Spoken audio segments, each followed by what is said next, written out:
Dice la palabra de Dios, Mateo 4:1, entonces Jesús fue llevado por el Espíritu al desierto para ser tentado por el diablo. Y después de haber ayunado 40 días y 40 noches tuvo hambre. Y vino a él el tentador y le dijo, si eres hijo de Dios, di que estas piedras se conviertan en pan. Él respondió y dijo, escrito está, no solo de pan vivirá el hombre, sino de toda palabra que sale de la boca de Dios.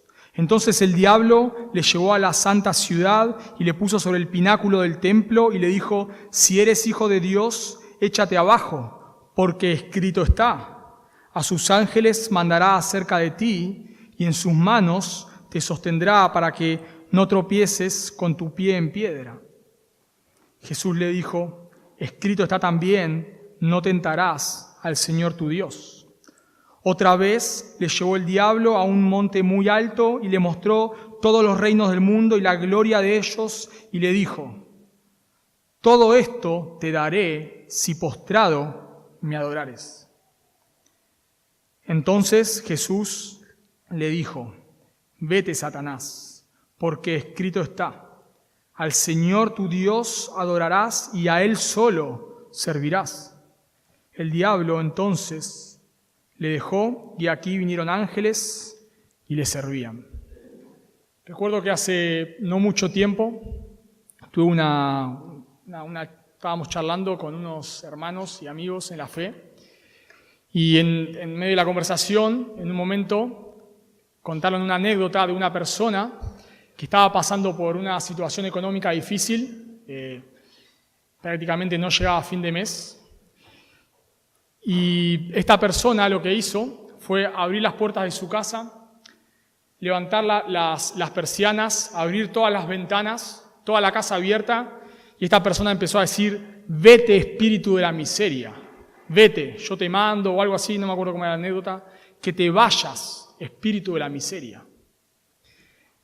Y vemos que hoy en día se escuchan cosas como esas en las iglesias, ¿no? Se escuchan cosas como, vete espíritu del cigarrillo, vete espíritu de la envidia, vete espíritu del adulterio. Y lo que hacen con cosas como estas es sacar la culpa de las personas y echárselas a un demonio o a no sé qué, ¿no? Y si vos tratás de confrontar a alguien con la Escritura, no con tus palabras, tratás de mostrarle con la Escritura que eso es incorrecto porque la Biblia lo dice, bueno, simplemente te dicen que estás endemoniado. Y así vemos a campañas evangelísticas de sacar demonios y vemos que como que está muy de moda hoy en día, ¿no? Todo el mundo se mete en estas cosas, todo el mundo quiere estar en estas cosas y las iglesias erróneamente se van por este camino porque no se someten a la Escritura. Pero también en las iglesias no solamente vemos este extremo del demonio de todo, sino que muchas veces las iglesias se van al otro extremo y es como que Satanás prácticamente no existe. Hay iglesias que dicen que Satanás no es real, que es un mito, que en realidad Satanás es una representación del mal, pero que en realidad no existe. Por lo tanto, si vos crees en Satanás, en realidad sos un necio, porque no existe. Bueno, las iglesias se van de un extremo al otro porque no nos sometemos a lo que dice la Escritura. La Escritura claramente habla de Satanás como un ángel caído. Isaías, Ezequiel nos los dice, que Satanás se rebeló contra Dios en el tiempo de la creación, después de la creación y antes de la caída de Adán y Eva. En algún momento Satanás se rebela contra Dios y hace que 3/4 partes de los ángeles caigan con él. Por lo tanto, Satanás tiene una legión de ángeles bajo su dominio. Eso es real, la Biblia lo enseña. Pero no vemos en la Escritura el demonio del negativismo, ni el demonio de la envidia, ni el demonio del adulterio. Satanás, nos dice la Escritura, que su primer objetivo es cegar el entendimiento de los incrédulos para que no les resplandezca la luz del Evangelio. Dice 2 Corintios capítulo 4, versículo 4, en el cual el Dios de este siglo, ese es Satanás, cegó el entendimiento de los incrédulos para que no le resplandezca la luz del Evangelio de la gloria de Cristo, el cual es la imagen de Dios. Por lo tanto, Satanás lo que hace es cegar el entendimiento de los incrédulos para que la luz del Evangelio no le resplandezca. No solamente hace eso, sino que Satanás busca hacer caer a los creyentes. Obviamente, Satanás no nos puede sacar de las manos de Dios, porque Romanos capítulo 8 dice que nada nos puede separar del amor de Dios, ni ángeles, ni principados, ni potestades, demonios, nos pueden separar del amor de Dios. Pero sí Satanás busca hacer caer al creyente.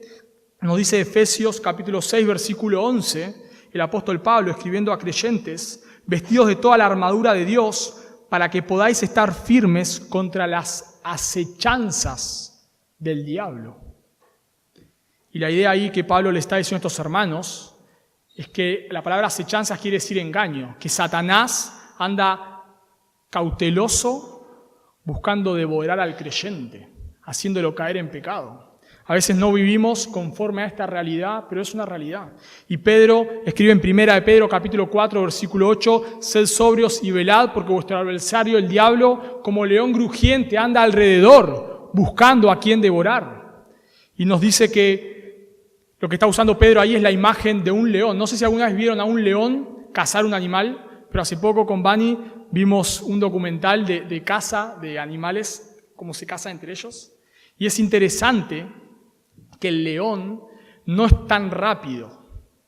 Entonces lo que hace el león se esconde entre los pastizales, agachado, y empieza a buscar al animal que se separa del rebaño. Ahora, si el animal se da cuenta que el león viene, sin que el león esté muy cerca, se escapa. Entonces, es increíble cómo el león va, pero trata de ni hacer ruido con las hojas, nada, súper agachado, súper cauteloso, pero cuando el animal está descuidado, se echa con una furia que te da impresión. Devora al animal. Bueno, así dice, lo describe Pedro, en 1 de Pedro capítulo 4, versículo 8, a Satanás. Por lo tanto, vemos que Satanás ciega el entendimiento de los incrédulos y trata de hacer caer a los creyentes. Y en el pasaje de hoy podemos ver a Satanás otra vez con esta misión, tratando de hacer caer a Cristo en pecado. Aparece Satanás haciendo caer a los ángeles cuando los ángeles estaban en la misma presencia de Dios, sin pecado, adorando a Dios en santidad perfecta. De alguna manera Satanás los engaña y los hace caer.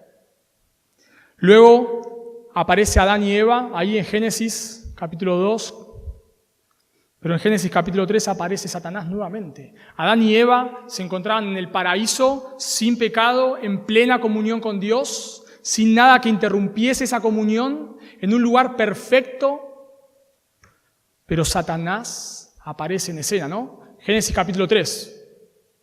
Pero la serpiente. Y luego de ahí la Biblia nos dice que todos nosotros nacemos con naturaleza caída. Todos nosotros pecamos porque en nuestra naturaleza está el pecado. Pero aparece en Mateo capítulo 4 otra persona que nace sin naturaleza pecaminosa. Aparece el Hijo de Dios, es Dios hecho hombre, aparece en escena, sin pecado, como la condición que tenía Adán y Eva. Y ahí aparece otra vez Satanás.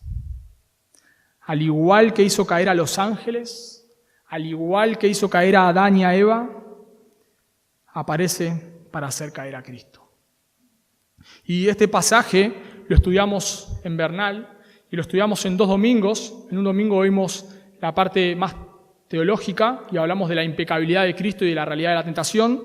Y otra vez enseñamos el pasaje de forma versículo por versículo. La idea hoy es explicarlo versículo por versículo, pero lo que vimos cuando vimos la parte teológica, y es importante no perderlo, no perder el enfoque, es que el propósito de este pasaje, por lo cual Mateo lo pone acá, es para mostrarnos que Cristo califica para ser nuestro Salvador. Mateo lo que hace es mostrar que Cristo es el Rey Mesías, esperado por los judíos, y Él califica para ser nuestro sustituto. Él no fue como Adán y Eva, que cayeron frente a la tentación. Cristo venció la tentación. Por eso califica para ser nuestro sustituto. Él vivió la vida perfecta que vos y yo no podíamos vivir, pero murió la muerte que vos y yo merecíamos morir, recibiendo la ira del Padre, para que cuando nosotros nos arrepentimos de nuestros pecados y confiamos en Él tengamos vida eterna. Por lo tanto, el primer propósito del pasaje no es mostrarnos los 3 pasos para vencer la tentación, sino es mostrarnos que el Rey Mesías, Jesús, califica. Si Cristo hubiese caído en tentación, en pecado, hubiese quedado descalificado. Por lo tanto, Mateo nos muestra eso. Y fíjense, por eso lo que hoy vamos a ver es la astucia de Satanás al tentar a Cristo junto con la defensa de Cristo. La astucia de Satanás y la defensa de Cristo. Fíjense en el capítulo 3, versículo 17, el contexto. Jesús comienza el ministerio terrenal de Jesús. En Mateo capítulo 3, Mateo nos relata el bautismo. Y al final del bautismo aparece una declaración. Fíjense capítulo 3, versículo 17. Y hubo una voz de los cielos que decía: este es mi Hijo amado, en quien tengo complacencia. Por lo tanto, el Padre da esa declaración sobre el Hijo. Mateo capítulo 4, versículo 1. Entonces Jesús fue llevado por el Espíritu al desierto. Luego del bautismo es el mismo Espíritu Santo que guía a Cristo al desierto para ser tentado por el diablo. Obviamente que la Biblia dice que Dios no puede ser tentado por el mal, ni Él tienta a nadie, y cuando vimos la parte teológica explicamos esto, ahora no hay tiempo, pero claramente lo que sí podemos decir es que el propósito del Padre claramente no es que Cristo caiga en pecado, sino demostrar que lo que Él había dicho sobre su Hijo, este es mi Hijo amado en quien tengo complacencia, se cumple cuando Cristo vence la tentación. Por lo tanto, el Señor Jesús es llevado por el Espíritu al desierto. Marcos nos dice luego del bautismo inmediatamente, la idea es que luego del bautismo Jesús inmediatamente fue guiado por el Espíritu Santo al desierto. Y nos dice el versículo 2, y después de haber ayunado 40 días y 40 noches, tuvo hambre. Jesús se encuentra en el desierto y nos dice que durante esos 40 días y 40 noches Jesús estuvo orando, estuvo ayunando. Ahora, ¿cuál es la idea del ayuno? Bueno, claramente Jesús no estaba flagelándose para ganarse el favor del Padre, sino que el ayuno que Jesús está haciendo acá es separar un tiempo de intimidad para buscar a Dios. Eso es lo que Jesús hace. No hace como los escribas y los fariseos. Ellos ayunaban, ¿para qué? Para ser vistos por los hombres. Ellos ayunaban para ganarse el favor de Dios. Por eso cuando está el publicano, en la parábola el publicano y el fariseo ora diciendo ¿qué? Ayuno 2 veces o 3, no recuerdo exactamente, a la semana. La idea es esa. Señor, yo no soy como este publicano. Yo ayuno. Por eso me estoy ganando tu favor. Bueno, no es la idea de lo que Jesús está haciendo. Lo que Jesús está haciendo es separando un tiempo especial. El ayuno bíblico es separar un tiempo X de comida o de comida y bebida para buscar a Dios de una manera especial. Y eso es lo que Jesús está haciendo acá. Debemos recordar que está por comenzar el ministerio de Jesús público. Por lo tanto, la tarea que Jesús tiene por delante es ardua. Recordarán cuando Jesús elige a los 12, ¿qué hace? Ora toda la noche. Y varias veces lo vemos a Jesús teniendo varios tiempos de intimidad con el Padre. Por lo tanto, por lo que le esperaba a Jesús, Él necesitaba, como hombre, porque Él es Dios hombre, como hombre Él necesitaba buscar el rostro de su Padre. Por lo tanto, acá lo vemos a Jesús ayunando por 40 días y 40 noches, y lo más probable es que durante esos 40 días y 40 noches el diablo estuvo tentando a Jesús. Porque Marcos nos dice que era tentado y Lucas lo mismo, usando el verbo presente. La idea es que Jesús durante esos 40 días fue tentado. Pero en el día 40, cuando Jesús siente esa hambre intensa, la tentación se echa con toda su furia. No sé si alguna vez te pasó que no comiste por un día. ¿Te pasó alguna vez? Y llegás a tu casa muerto de hambre, no podés más, abrís la heladera, te comés lo que haya. Eso que dices, no sé, a tu esposa, ¿para qué compras esto? De pronto es lo más rico que hay, ¿no? Y si el que ora por los alimentos se extiende en la oración, ya te pones de mal humor. Dale, apurate que quiero comer. Bueno, podemos imaginarnos que Cristo como hombre, su hambre fue intensa. A veces nosotros vemos a Cristo en las películas como que no le inmutaba nada. No, Él era hombre. Como hombre, el hambre que Él tuvo que haber sentido fue intenso. De alguna manera Dios Padre tuvo que sostenerlo de una manera sobrenatural para poder ayunar durante 40 días. Pero el hambre que Cristo sentía era intenso. Y ahí viene la tentación. Si bien fue tentado durante los 40 días, viene en su máximo esplendor. Y fíjense versículo 3. Y vino el tentador y le dijo, si eres hijo de Dios, di que estas piedras se conviertan en pan. Lo que hace Satanás, la palabra ahí que usa Mateo, tentador, quiere decir calumniador, es uno que lanza dardos, y lo que Satanás va a hacer ahora va a lanzar dardos contra Dios Padre para que Dios Hijo desconfíe del Padre. Lo que hace Satanás en esta tentación es poner en duda la bondad de Dios. Eso es lo que está haciendo Satanás. A veces cuando leemos el relato, nos cuesta entenderlo. ¿Cuál es la tentación acá?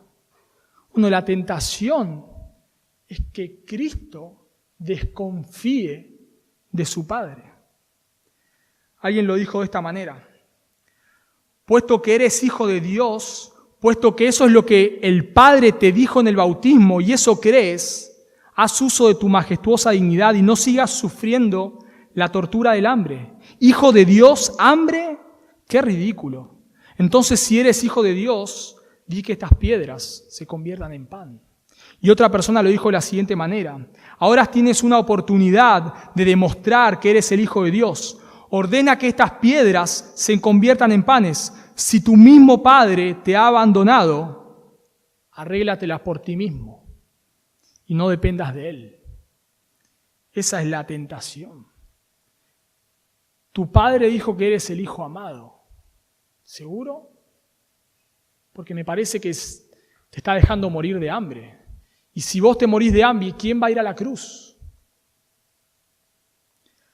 Lo mismo hizo con Adán y Eva, ¿no? Génesis capítulo 3 pone en duda la bondad de Dios. Con que Dios os ha dicho que no comas de ningún árbol del huerto. ¿Sabés lo que está pasando? Dios no te quiere ver feliz. Dios es un tirano en realidad. Y no quiere que vos seas feliz. Por eso te prohíbe para que comas de cualquier árbol del huerto. Bueno, eso no fue el mandamiento en realidad, fue solamente de uno. Pero ahí aparece Satanás poniendo en duda la bondad de Dios. Dios no te ama. Dios dijo que eras su hijo amado.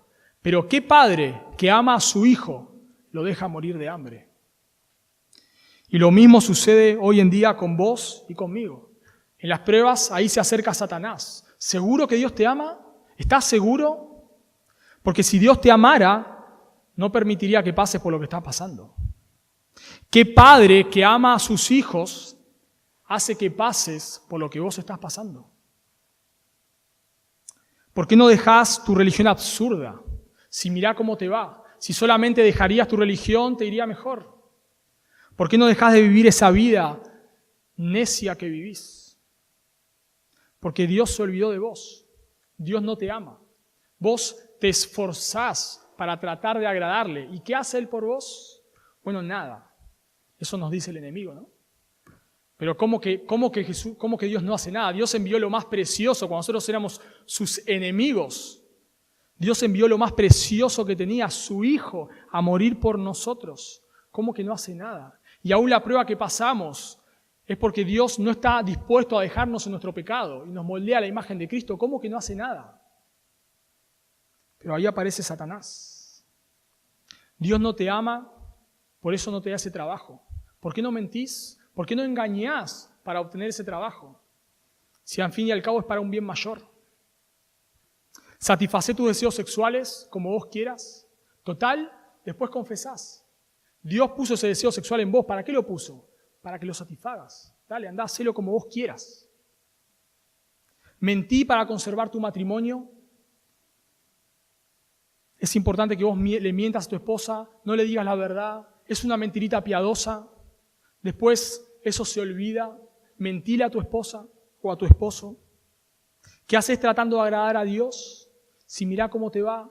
Mirá, yo te puedo mostrar por Facebook, por Instagram, lo felices que son las personas sin Dios. ¿Qué haces tratando de agradar a Dios? Pequeñas cosas que parecen inofensivas, pero con grandes consecuencias. Parece inofensivo, piénsenlo por un segundo, parece inofensivo que Cristo convierta las piedras en pan. ¿Alguna vez te lo preguntaste cuando leíste este pasaje?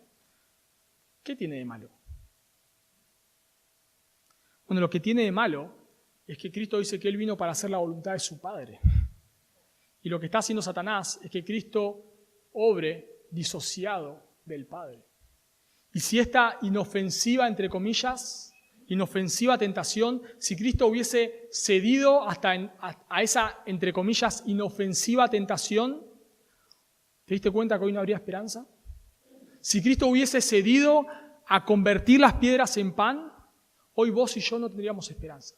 Lo único que nos esperaría es la condenación. Estaríamos aguardando a que nuestro corazón deje de latir para saltar a la eternidad sin Dios y sin esperanza. Si Cristo hubiese cedido a esta inofensiva, entre comillas, tentación. Y lo mismo pasa con vos y conmigo. Le abrís la inmoralidad a través del internet, a través de la televisión, a través de una película que todos ven, pensando que es inofensivo, pensando que no va a pasar nada, para luego meterte en la inmoralidad. Tal vez le mentís a tu esposa pensando que es para conservar tu matrimonio,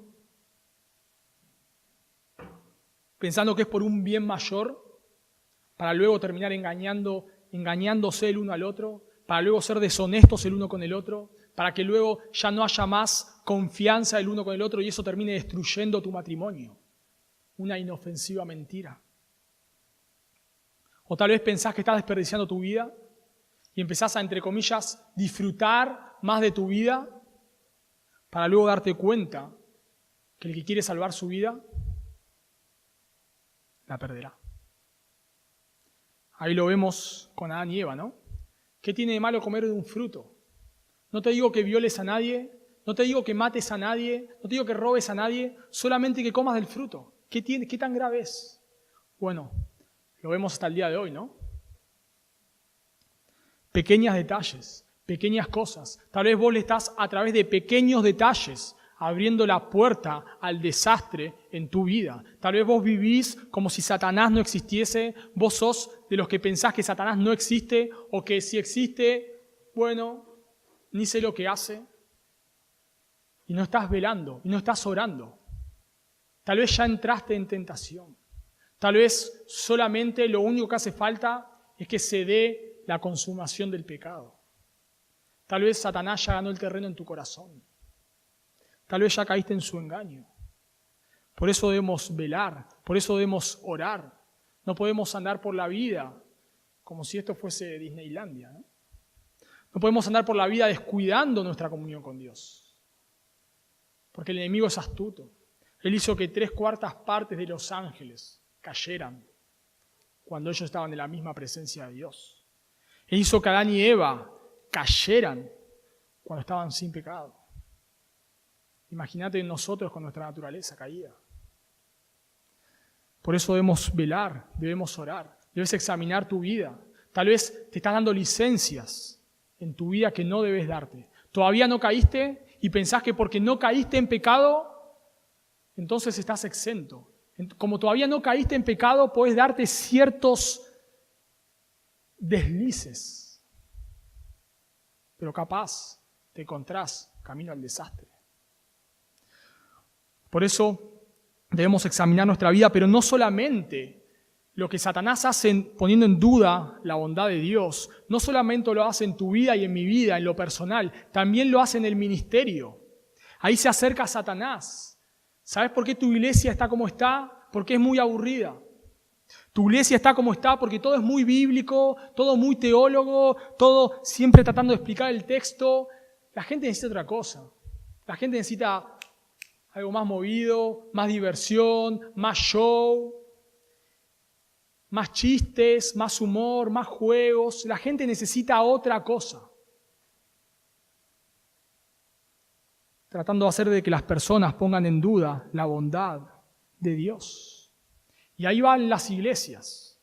Es verdad que necesita otra cosa. ¿Sabes qué? La Biblia ya no es suficiente. Yo necesito Biblia más entretenimiento. Porque la Biblia ya no es suficiente. Si las personas no están entretenidas, se van a ir. Entonces yo necesito el entretenimiento. Y obviamente el entretenimiento no tiene nada de malo. No es el punto del entretenimiento. El punto es que mi fe esté puesta en el entretenimiento. El punto es que yo piense que sin entretenimiento la cosa no va a funcionar. Ahí viene Satanás. Dios ya se olvidó de su iglesia. Hacelo de otra manera. Necesitas marketing. Necesitas otra cosa. La Biblia ya no es suficiente. Obviamente no lo dicen con esas palabras. Pero cuando una persona piensa que para que una iglesia se mantenga en pie necesita la Biblia más, bueno, la Biblia dejó de ser infalible y autosuficiente. Porque necesita otra cosa. Pero ahí viene la respuesta de Cristo, fíjense. Versículo 4. Él respondió y dijo, escrito está, no solo de pan vivirá el hombre, sino de toda palabra que sale de la boca de Dios. Lo que Cristo está haciendo acá es citando Deuteronomio capítulo 8, versículo 3, cuando Moisés estaba hablando a la nueva generación, la antigua generación ya había muerto, la nueva generación está por entrar a la tierra prometida, junto con Josué y Caleb. Y Moisés le recuerda a esta generación que ellos debían justamente lo que Satanás está haciendo acá, queriendo hacer con Cristo, que desconfíe de Dios. Y Moisés les está diciendo al pueblo de Israel que ellos debían confiar en Dios. Fíjense lo que dice Deuteronomio capítulo 8, versículo 3.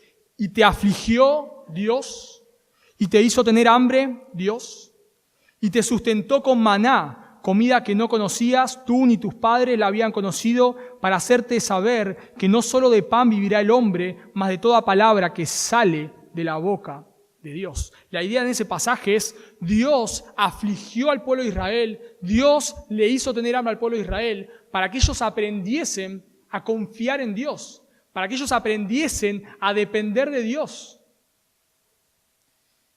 Y lo que Cristo está haciendo acá es esto. Yo tengo que depender de Dios, Padre.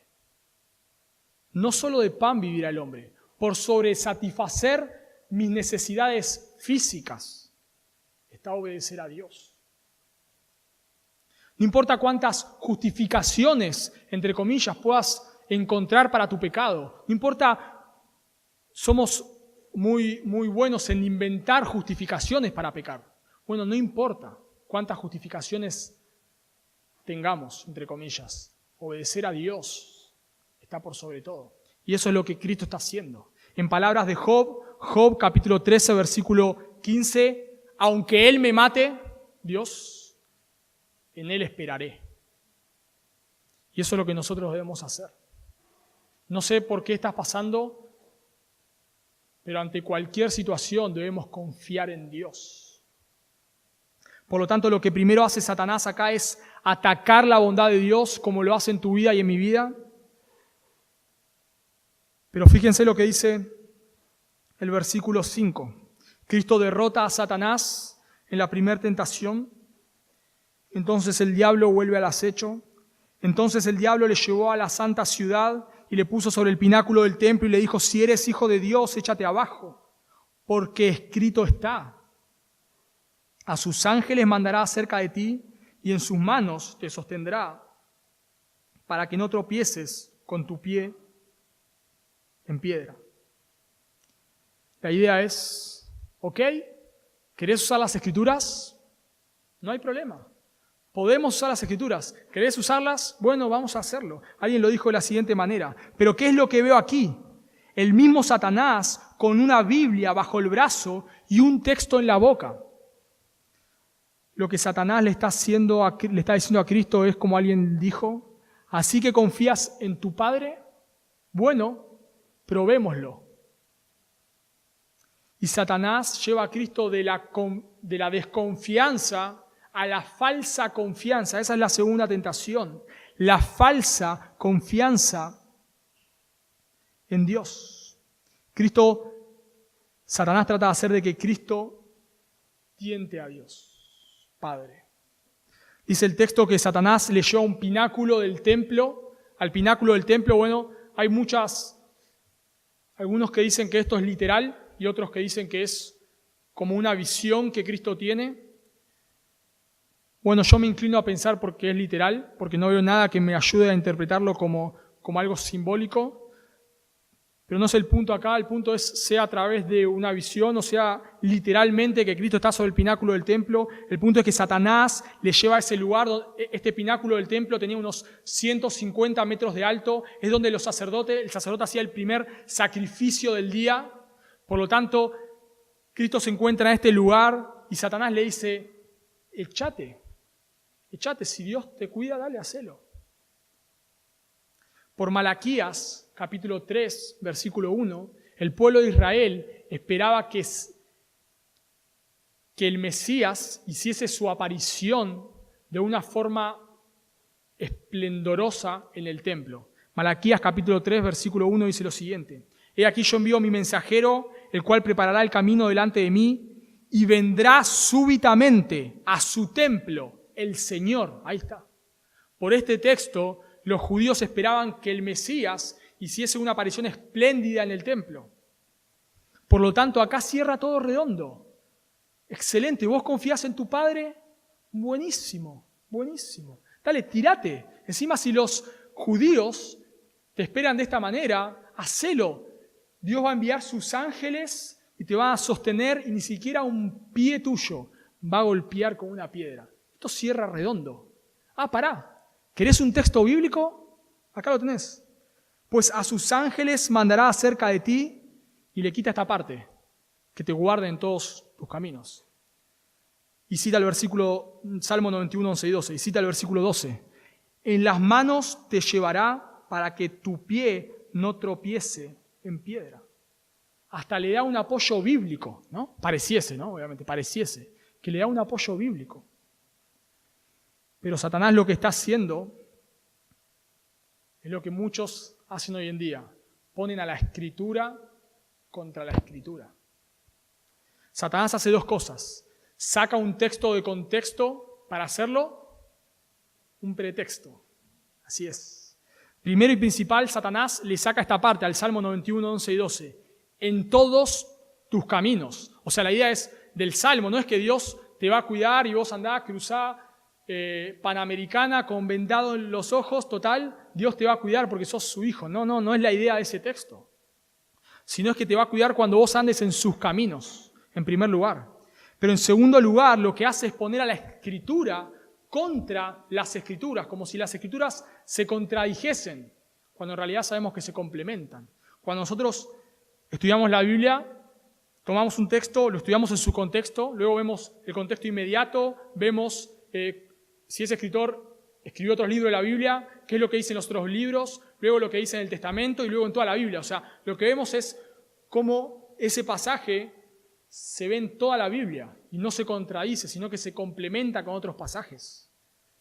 Pero Satanás lo que hace acá es sacar este versículo de contexto. Y Cristo lo que va a hacer es ubicarlo en su lugar a ese texto. Fíjense, versículo 7. Jesús le dijo: escrito está también, no tentarás al Señor tu Dios. Cristo otra vez cita Deuteronomio capítulo 6, versículo 16. Lo que Cristo está citando acá es cuando el pueblo de Israel tentó a Dios en el desierto. Ellos no tenían agua, y eso nos lo cuenta Éxodo 17. Ellos no tenían agua, entonces lo que hacen es decir lo siguiente: ¿está pues Jehová entre nosotros o no? Lo que los israelitas hacen es lo siguiente, es Bueno, si Dios está entre nosotros hoy acá, que nos dé agua. A ver, Dios, si vas a cumplir tu palabra de sostener a tu pueblo, como nos dijiste cuando nos sacaste de Egipto, bueno, dale, si estás entre nosotros, dale, danos agua. Eso es la actitud de los israelitas. Y esa es la actitud que Satanás quería que Cristo tome. Ok, confías en tu Padre, dale, hacelo, tírate. Alguien los dijo de la siguiente manera: hoy también tentamos a Dios cuando pretendemos que Él use su amor y su omnipotencia para contradecirse a sí mismo, cuando queremos obtener su visto bueno para pecar, porque no estamos bajo la ley, sino bajo la gracia, cuando pensamos que por ser escogidos en Cristo podemos andar en la carne, o que Dios ha de cuidarnos aunque no velemos ni oremos y vivamos descuidadamente, cuando creemos que si metemos las manos en el fuego en forma intencional, no nos pasará nada, porque Dios estará con nosotros como estuvo con los compañeros de Daniel. Eso es tentar a Dios.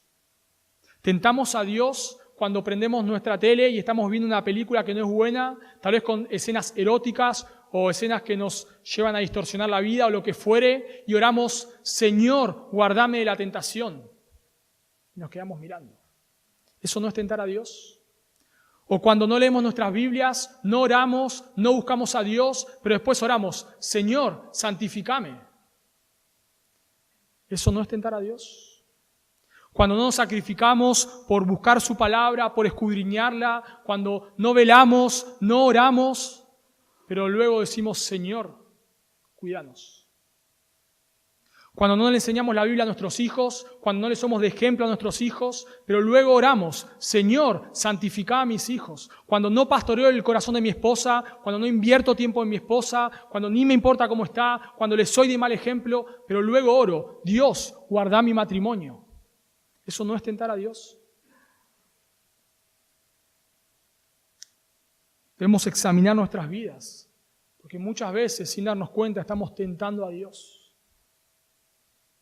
Jugamos con el pecado, caminamos lo más cerca posible con la excusa de que todavía no caímos, pero luego le pedimos a Dios que nos bendiga.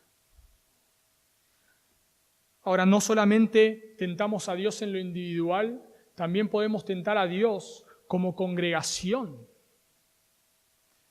Isaías capítulo 5, versículo 3 dice: por tanto, mi pueblo fue llevado a cautiverio porque no tuvo conocimiento.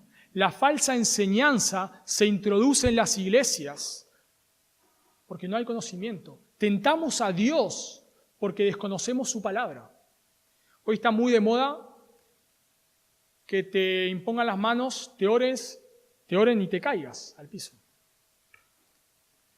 Y he charlado con personas que tuvieron esta experiencia y su respuesta es: pero yo no me tiré, me caí.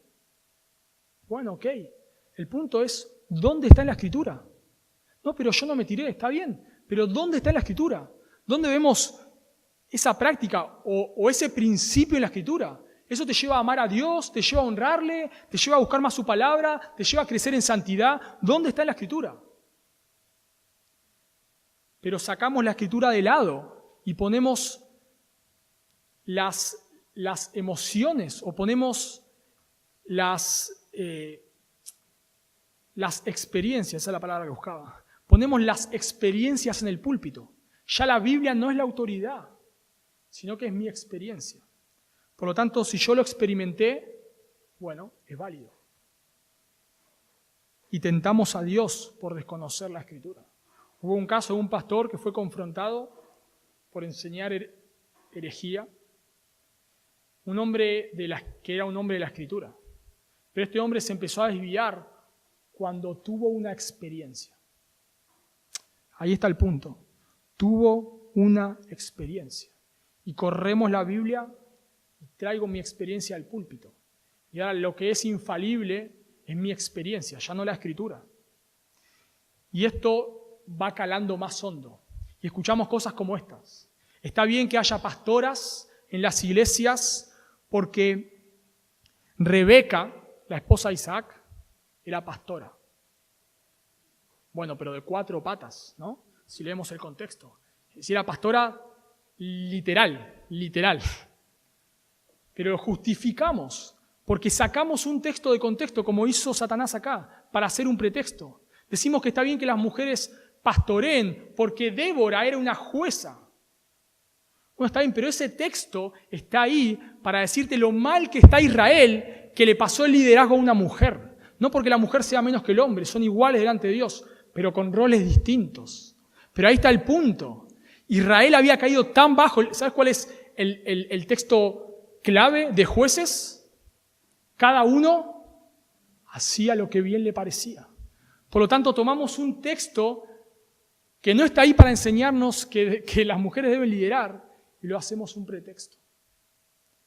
Porque tentamos a Dios por no conocer la Escritura.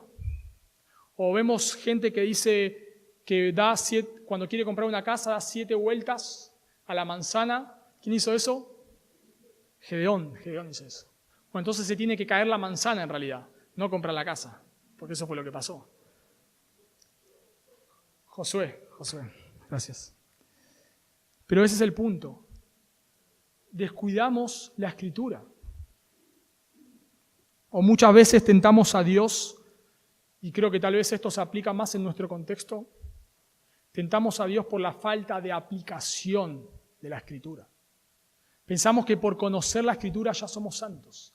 Pensamos que porque yo conozco ciertos conceptos teológicos ya soy santo. Pensás tal vez que porque vos lees tu Escritura, abrís la Biblia, ves el bosquejo, ves los términos principales, ves los verbos principales, ves el flujo de pensamiento, ya sos santo. Bueno, no. Muchas veces tentamos a Dios por no poner la Escritura en práctica. Muchas veces entendemos el texto, le entendemos las palabras en el original, las buscamos en un diccionario, pero ¿sabes qué? Nunca adoraste a Dios en tu devocional, nunca viste cómo ese texto se relaciona con vos, nunca viste la grandeza de Dios y tu pequeñez en ese texto, solamente adquiriste información. Y te vas contento pensando que ya sos santo por solamente conocer. Por lo tanto, podemos caer en los dos extremos. Tentar a Dios por desconocer la Escritura, o podemos tentar a Dios por no aplicarla. Fíjense que hay algo interesante en el texto, no sé si lo notaron. Satanás no saca una Biblia. Él conoce la Biblia de memoria, a tal punto que puede hacer algo que tal vez ni vos ni yo podemos hacer. La saca de contexto en un segundo. Por eso, hermanos, debemos escudriñar la Escritura. No es chiste. Por lo tanto, la primera tentación es la desconfianza. La segunda tentación es la falsa confianza, se va al otro extremo. Y acá vamos a ver la tercera tentación. Versículo 8. Otra vez le llevó el diablo a un monte muy alto y le mostró todos los reinos del mundo y la gloria de ellos, y le dijo lo siguiente: todo esto te daré si postrado me adorares. Entonces Jesús le dijo: vete, Satanás, porque escrito está: al Señor tu Dios adorarás y a Él solo servirás. Y el diablo entonces le dejó, y aquí vinieron ángeles y le servían. En las dos primeras tentaciones, Satanás trata de engañar a Cristo. Acá Satanás ya se saca su máscara, probablemente por cómo está narrado. La idea es que trata de seducirlo de una manera, trata de hacerlo de otra, y cuando ya no puede, Satanás se quita su máscara.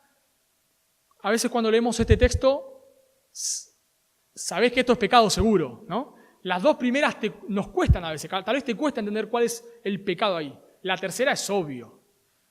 Bueno, porque eso es lo que hace Satanás acá. Ya se quita su máscara y no trata de ocultar nada. Lo que le propone a Cristo es lo siguiente: esto es pecado, Cristo, vos y yo lo sabemos. Pero ¿para qué vas a sufrir tanto? Yo te ofrezco la gloria sin cruz. Lo que Satanás le ofrece acá es lo que Cristo iba a obtener luego de su resurrección. Pero Satanás se acerca y le dice: ¿para qué vas a sufrir tanto si yo te lo puedo dar? Es verdad que esto es pecado, pero mirá el deleite del pecado. No mire las consecuencias, mirá el deleite del pecado. Pero sabemos que Cristo, gracias a Dios, no cayó, Él derrotó a Satanás. Y por lo tanto, Apocalipsis capítulo 11, versículo 15, nos dice que al final de los tiempos, el séptimo ángel tocó la trompeta y hubo grandes voces en el cielo que decían: el reino del mundo ha venido a ser de nuestro Señor y de su Cristo, y Él reinará por los siglos de los siglos. Cristo va a obtener todos los reinos porque Él ya pasó por la cruz, ya resucitó, pero en este momento todavía no había acontecido la cruz. Y ahí se acerca Satanás a mostrarle los deleites del pecado, porque no debemos olvidar que el pecado nos da cierto placer. Hebreos capítulo 11, versículo 24 dice que Moisés rehusó llamarse hijo de la hija de Faraón, escogiendo antes ser maltratado con el pueblo de Dios que gozar de los deleites temporales del pecado. El pecado nos da cierto deleite, nos da cierta satisfacción momentánea a un alto precio. A un alto precio. Y eso hace con vos y conmigo hoy en día. Todos sabemos que esto es pecado, pero mirá la satisfacción que te va a dar. Tal vez una manera de ilustrarlo esto, creo que se asimila bastante, es la droga. La droga, dicen que al principio te ofrece un alto placer a un bajo costo. Probablemente las primeras veces que las personas se drogan no ven consecuencias en sus vidas, pero ven mucho placer. Pero las consecuencias son así y el placer es así. Pero con el tiempo eso se va invirtiendo y las consecuencias son así y el placer casi ni existe. No sé, alguien que me viene a la mente tal vez en esto es Whitney Houston, ¿no? Una mujer, una cantante tremenda. La droga al principio le daba mucho placer, hasta que le quitó todo. Y el pecado hace lo mismo con tu vida y en mi vida. Nos ofrece mucho placer. Vos tal vez te sumergís en la inmoralidad y la primera vez no ves las consecuencias. No las ves. Tu placer es así y tus consecuencias son así. Pero el pecado te abraza y te esclaviza. Y tu placer termina siendo así. Y tus consecuencias terminan siendo así. Tal vez vos le mentís a tu esposa y la primera vez las consecuencias son así y el deleite de evitar un conflicto es así. Pero luego eso se empieza a invertir. Y lo mismo pasa en cualquier cosa. En el orgullo, somos orgullosos, no luchamos con el orgullo y cuando alguien nos aplaude, nuestro orgullo sale de nuestro corazón y ese primer aplauso, el placer es así y las consecuencias son así.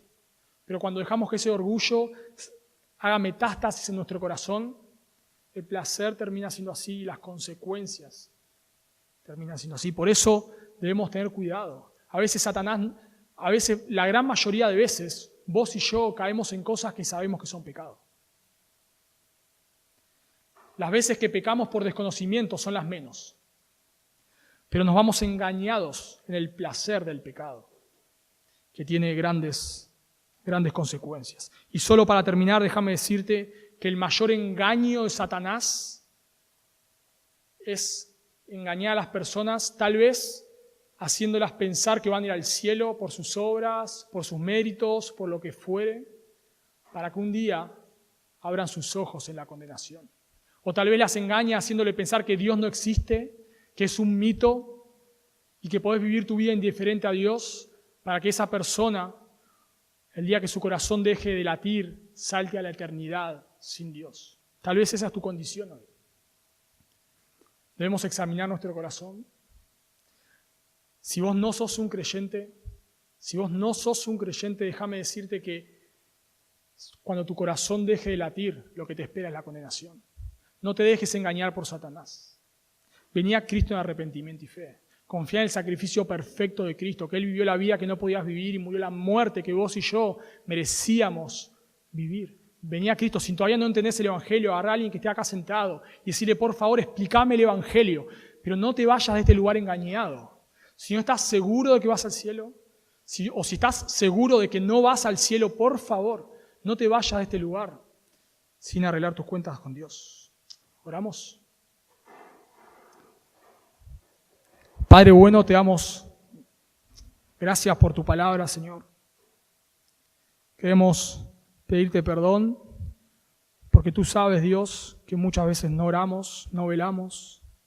Señor, queremos pedirte perdón porque muchas veces las consecuencias de nuestra vida provienen de no buscarte, de no buscar tu rostro, de no buscarte en oración, de no buscarte en tu palabra. Perdonanos, Dios, porque muchas veces, Señor, vivimos indiferentes, pensando que nada nos va a pasar, para luego un día morder el polvo, Señor. Perdónanos, Dios. Ten misericordia, Dios, de nosotros. Tú sabes lo débiles que somos, tú sabes lo astuto que es Satanás, tú sabes que cualquiera de nosotros el día de mañana puede estar sumergido en el pecado, Dios. Por favor, guarda a tu pueblo, Señor. Por favor, ayúdanos, Señor, a vivir para tu gloria. Te lo pedimos en Cristo Jesús. Amén.